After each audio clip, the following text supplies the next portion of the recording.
Hello, everybody, and thank you for tuning in to the Liberty Report. With me today is Daniel McAdams, our co-host. Daniel, good to see you. Welcome back, Dr. Paul. How are you? Oh, good. It's good to be back. I was in the big city. Oh, yeah. Some days that is intimidating. So, I like it in Texas, but I like to think about things outside of Texas, and I like to think about policy that even is worldwide. And today we will continue that discussion. Yes. Since we deal with the idea that if we could only contribute to peace and prosperity, it would be worthwhile. Yes. And we'll continue to do that. But today we want to talk once again about what's going on in Iran. And there seems to be a gang in Washington, and they usually get identified by being neoconservatives, and they're in the last several months, or longer than that, they seem to be very, very dedicated to precipitating a crisis with Iran. In the last several weeks, it's been, they're ready to attack. What do? We have to send more troops. And they pretended, at least for a while, they were going to send 120,000 troops. And and then they send the Navy over and military personnel. At the same time, they have so much, and they happens to be the coalition, which is the United States. The weaponry we have around that country, it is so powerful.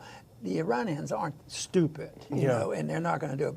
But we're trying, the way I see it, we're just trying to provoke them into doing something, or allowing a false flag to occur and then blame them. Yeah. And of course, what was it recently? There were 3 ships that were involved in sabotage, and two of them were Saudis. Oh, it just happens that our assessment from our government so far has been, we'll investigate, but it looks like it's the Iranians that did this. So it's ongoing. But the announcement in the last 24 hours was the fact that they're getting very, very close to doing something. And so the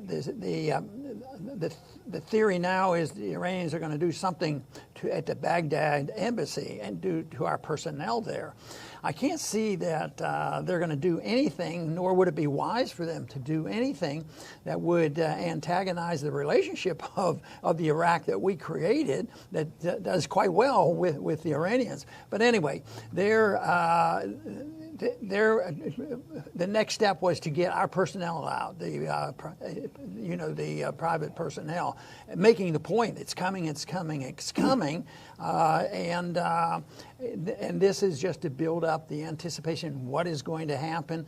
Is it just to build up more animosity? But my thoughts are they would like to see Iran make a mistake and attack. And if they did, it's justified. They just did such and such. And but right now, I think there's a lot of people in this country that are getting more wise about the lies that are told, whether they're about our elections, or most people now know that there were lies told about Vietnam, lies told about the Persian Gulf War, lies told about the Iraqi War. So the atmosphere is such that these conditions might not play out, and hopefully we can contribute in trying to tell the truth about what's happening and point out, I think the most important thing practically is there's no need for this, for our national security. This whole idea that this is important to us to defend our Constitution and our freedoms, it is so much malarkey that we want to wake up as many people as possible. This is a little bit of acceleration. There's been quite a bit already. You know, we dropped out of the nuclear treaty. We put on all these sanctions. We built up our military, you know, and beat the war drums. But here, this is one more step. We're getting closer. We're getting closer. We better get our personnel out. And that's where we are today. We don't know what will happen today, or tomorrow, the next day. But it seems like they're obsessed with trying to continue this. And some of the hawkish senators are now chiming in and cheering them on. And I think the atmosphere is risky. It's always risky. I see the falsehoods that we hear. That's where the real risk is. It isn't the risk that the Iranians are going to attack us. They're not going to attack us. I just don't think that for a minute. Just like I never believed Saddam Hussein was a threat to the United States. And this is why truth is so important to get out. Absolutely. And you know, the news this morning that we're going on is this State Department issued a notice to its people in the U.S. Embassy in Baghdad, was the most expensive embassy in the history of the world, it's a fortress. That no, there are some threats here. We have to abandon. We have to evacuate all non-essential personnel from the embassy and from the country. It really strikes one as political theater, as ramping it up.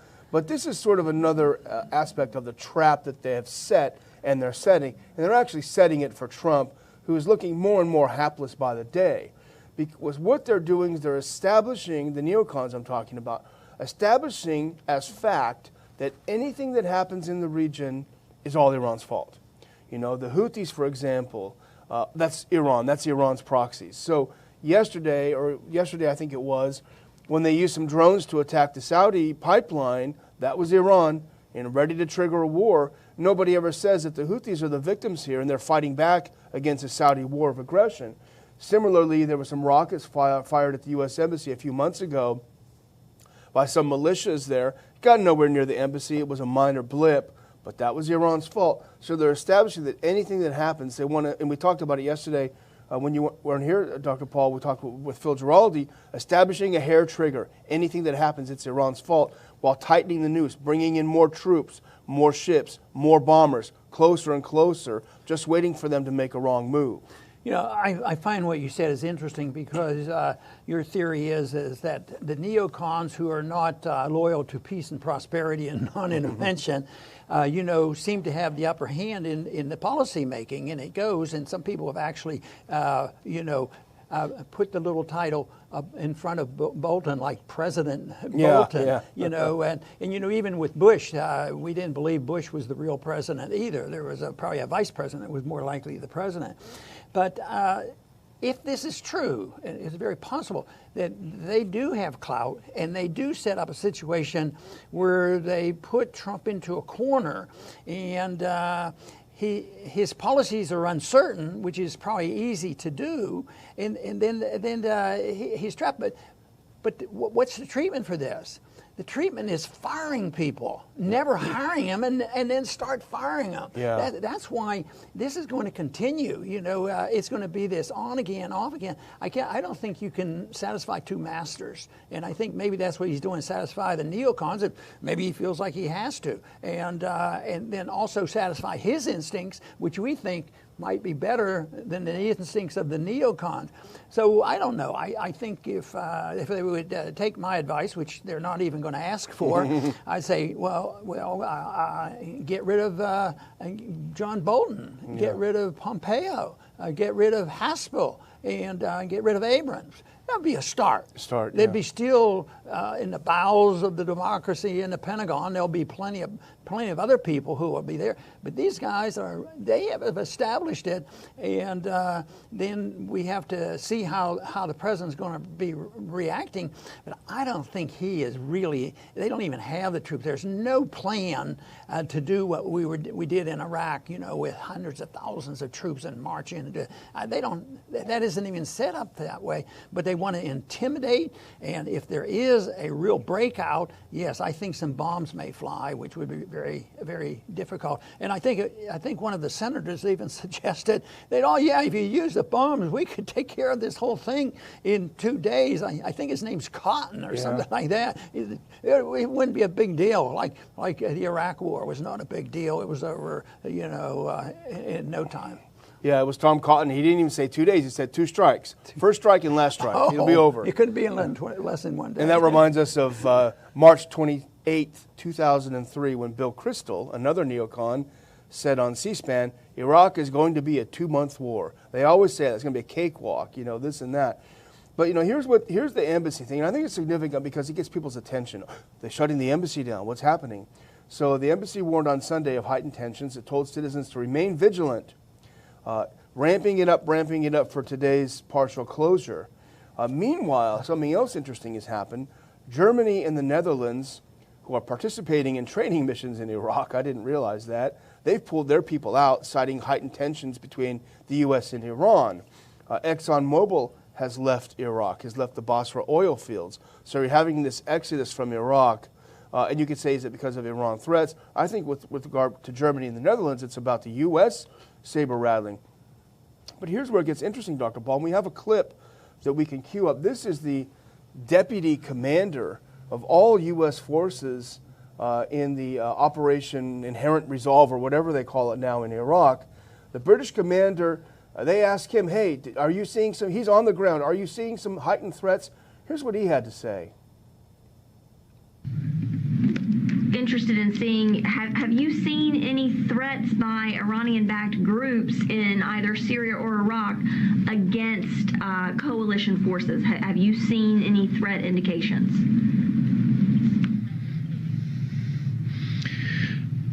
No, there's been no increased threat from Iranian-backed forces in Iraq and Syria.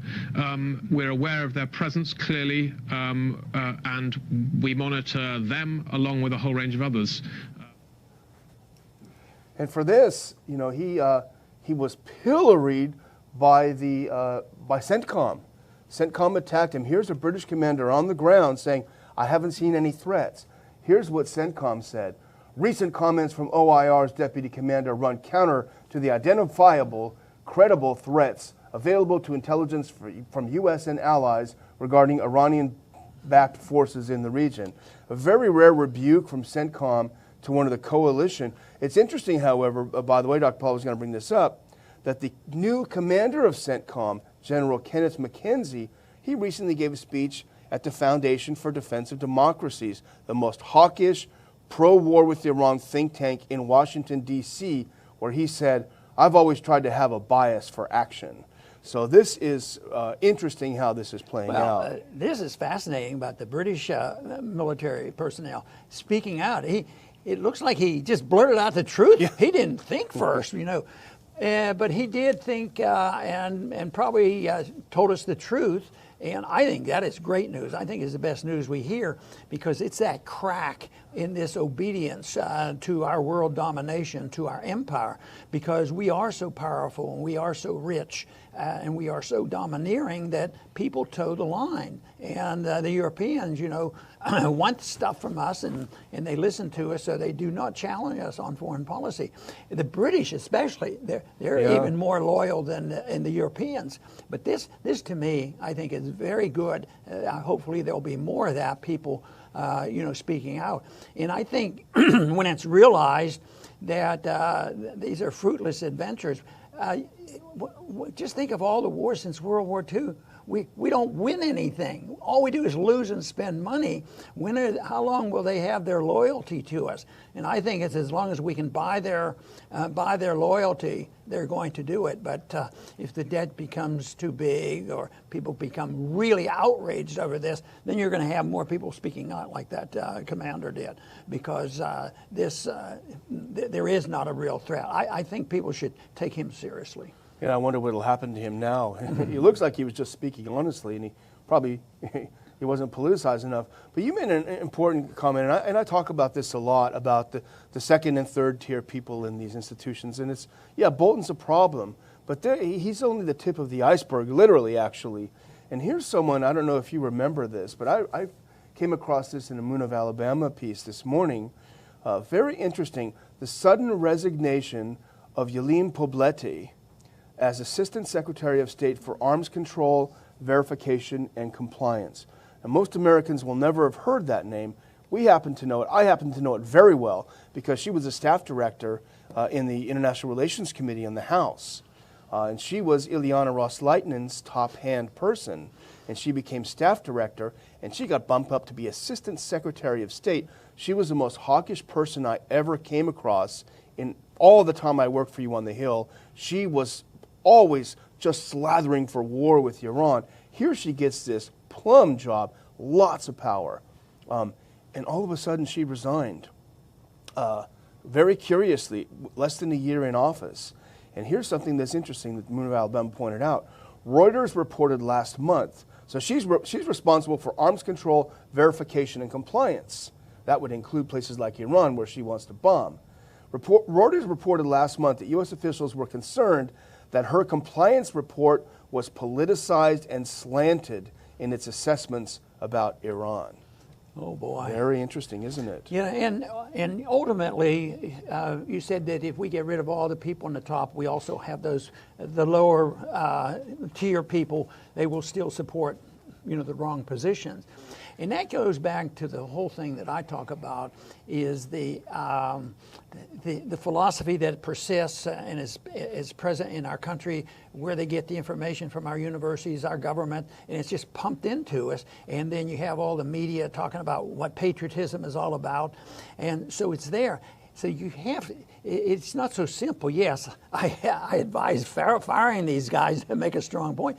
But the point is to change that. You have to change attitudes of people. And the attitude right now, I hope, is in transition away from, the militancy that we have been propagating for so long.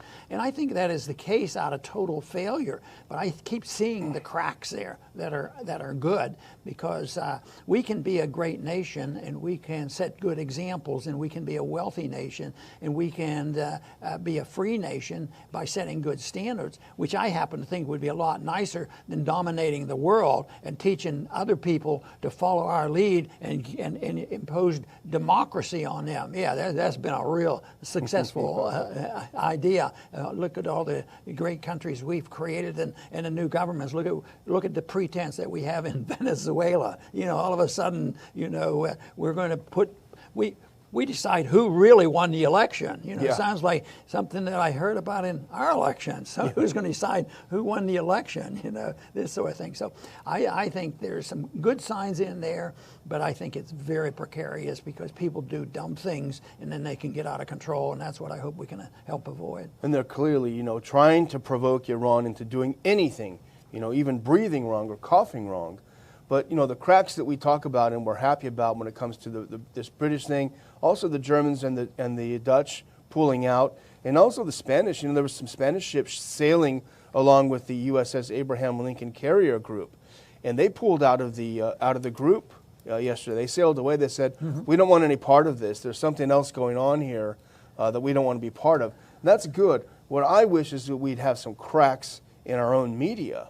And we're not seeing those. I had a friend call me yesterday who's a nice person but very much watches the only mainstream media. And he says, hey, when are we going to go to a war with Iran? I said, what are you talking about? He said, well, they're attacking our ships in the Gulf. And that's the sense. So the media is unfortunately doing the same thing it did in the run-up to the Iraq War. They're telling lies, pro-war lies. It's what they always do, so be skeptical. Don't believe anything they say. If you want to know something you can believe, just turn to the Ron Paul Liberty Report, and we'll give you the unvarnished truth. And I do want to remind there are a few tickets left for Saturday's conference. So if you're in the Texas area, in the Houston area, get your tickets to hear a great conference on the drug war. It's going to be a great day. ronpaulinstitute.org/conference. Click on and snap up those last couple of tickets. And we look forward to Dr. Paul, myself, Ron Paul Institute staff, and everyone look forward to seeing you on Saturday. Very good. Each morning I try to watch the televisions that present their side of the story, but I watch a lot of the business news, and CNBC today had the usual statistics, but they also brought up the subject of foreign policy, because they kept thinking, one individual says, when are we going to start thinking more seriously about what's going on, where it affects the markets? Because no matter what happens, it seems like they can, the markets show down sharply. Then there's an announcement and it goes back up again. When are we ever going to talk about or think seriously that maybe there are problems in the foreign policy? But I do think they think about it. They might not talk about it, but I think that the markets are sort of in the doldrums, especially in the past year, and that will continue. But I think the one thing that they generally ignore is the people who support the war, and they don't really come down and they don't challenge a budget of over $1 trillion going into militarism, is the cost. The cost in many different ways, but just the dollar cost and what it does to our budget when it doesn't do anything for our national security. But also, not many people think about what will it ultimately do to the dollar. Yeah, the dollar can be strong now because the other currencies are so weak, but the debt in the dollar is a real challenge, and we have to take that into consideration as well. But people people concede our power, and they're being logical there because we do, and we throw our weight around. So there will be a day, though, and I think it's starting to show that we aren't nearly as powerful as we think. You know, if they go by, you know, win-losses, our win-losses aren't so good since World War II. There's been a lot of losses and a lot of losses in lives, not only that, in money and also in our liberties. So these are the things that we have to think about long term. But on the short term, we are dealing with this problem here of figuring out what does it really mean about bringing the personnel out of Baghdad embassy. And there is a significance about the, and I don't even think the people that sort of plan this strategy and know exactly what the consequence will be, because they can't predict human action, whether it's in economics or in foreign policy, because they may say that if we drop 2 big bombs, we can have the war over, or have the Iraq war over in 2 months. They make these predictions, but and they may even believe them, but they're just not true. So the best way to do is avoid that, and that is by non-interventionism. Mind our own business, bring our troops home, and have non-interventionists in our personal lives, and certainly get out of the business of running the economy through a Federal Reserve system of bias toward the financial markets. I want to thank everybody for tuning in today to the Liberty Report. Please come back soon.